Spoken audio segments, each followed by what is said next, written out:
for braving the elements and coming out to our annual flag raising.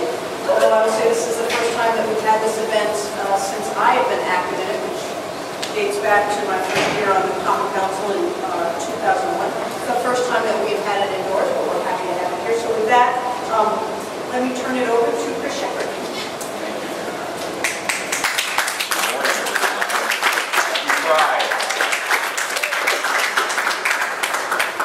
This being Pride Week in Syracuse, it's important to realize that it's not just as we all love a good party, and we will have a wonderful party Saturday morning over in the Inner Harbor Amphitheater, but it's also a unique opportunity to pause and to reflect on the people on whose shoulders we are standing. The work that began in 1969 and continues every day to this very moment. So today's flag raising begins that process. For those of you who are people of faith, we invite you to join us at an interfaith service tomorrow evening at All Saints Church on Lancaster Street.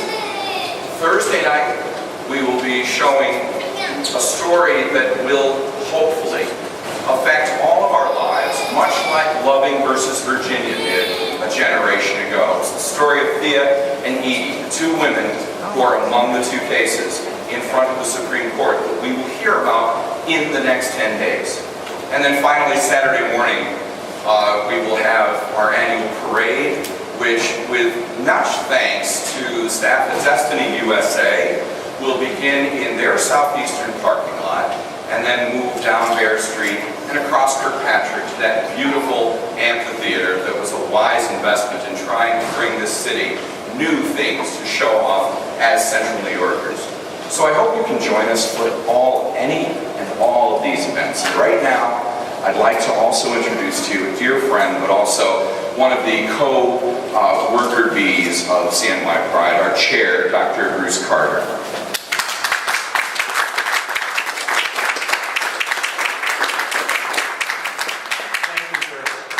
On behalf of CNY Pride, I want to welcome everyone here and to extend our thanks as president of the organization to Mayor Weiner, the members of the Common Council who are here today, and those who should not be with us, for the recognition of Pride Week and the events that are happening in Central New York, as well as around the country during the month of June.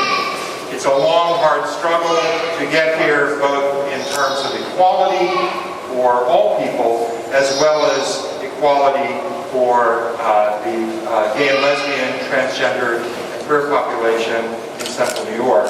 And we continue to work. As Chris mentioned, on the horizon will be a Supreme Court decision in the case of Edie Windsor, her late spouse, Thea Spire, and a combined case with the people of California over the Proposition 8 campaign, which legislated into law acts of discrimination against people who were lesbian, gay, and their rights to marry in this country.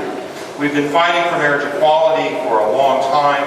In New York State, we passed this 2 years ago, and equality for all people is an important element of the Pride celebration in Central New York this year. We've invited as our marshals all individuals who have been married since the passage of the Marriage Equality Bill to serve as our marshals and to march at the front of the parade this year in recognition of their love and their commitment to each other. But in closing, I want to thank the city and its commitment to equality and to the rights of all individuals here today. Thank you very much again.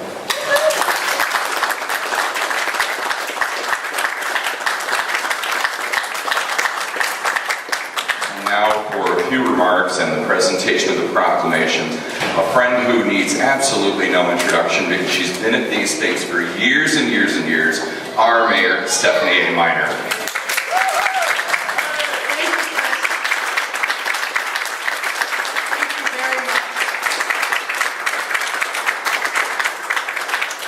I want to say that it is my particular pride to be the mayor of Syracuse and to proclaim the 10th day of June 2013 to be Lesbian, Gay, Bisexual, and Transgender Pride Day in the city of Syracuse.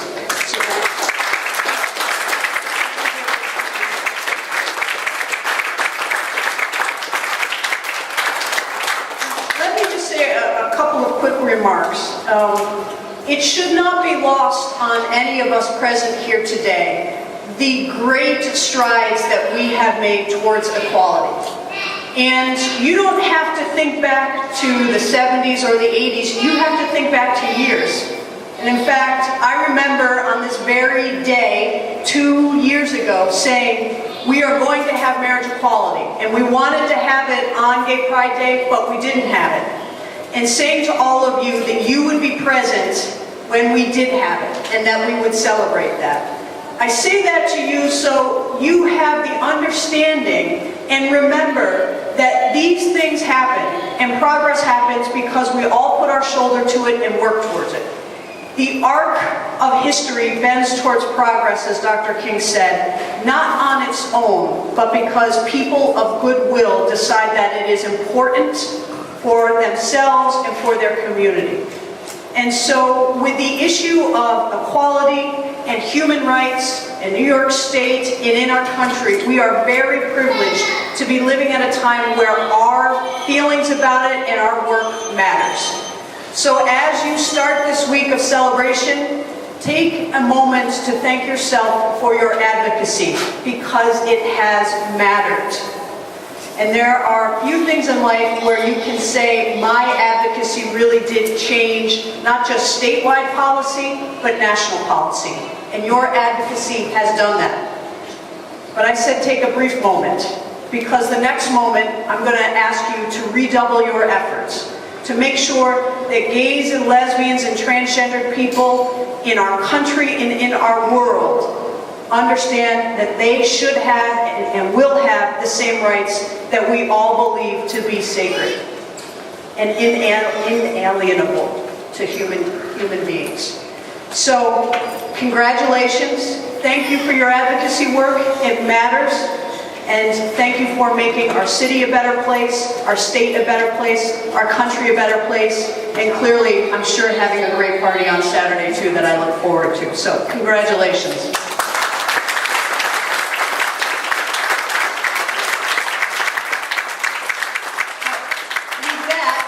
Let me pass the mic on and introduce our city clerk, John Kapanis, who's going to read the 2013 Common Council resolution.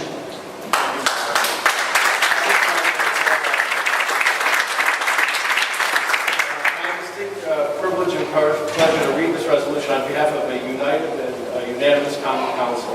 Whereas the city of Syracuse showed leadership by adopting a fair practice law in 1990, which was followed by Onondaga County in 1998, and finally by New York State in 2002, which protects individual rights from discrimination based on sexual orientation in employment, public accommodation, and housing. And whereas the New York State Assembly adopted the Marriage Equality Act on June 15, 2011, and the New York State Senate followed on June 24, 2011, Governor Andrew Cuomo signed the bill into law that same day, making the 24th of June 2011 a historic date in the Empire State. And whereas on Sunday, July 24th, 2011, City Hall opened its doors to issue the first same-sex marriage license on the first day allowed by the Marriage Equality Act. Since then, 500 same-sex couples, that many having been together for decades, have obtained marriage licenses from the Syracuse City Clerk and now have legally recognized marriages. Be it resolved that the Syracuse Common Council proclaims June 7th, 2013 through June 15, 2013 as Lesbian, Gay, Bisexual, and Transgender Pride Week in the city of Syracuse, and encourages every citizen to become more aware of the values, contributions, and human rights of every citizen and the pride inherent in the lives of all people.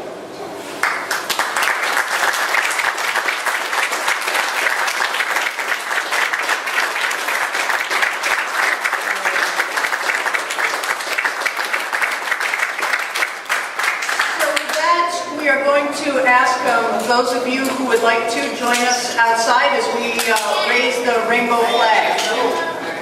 Thank you all very much.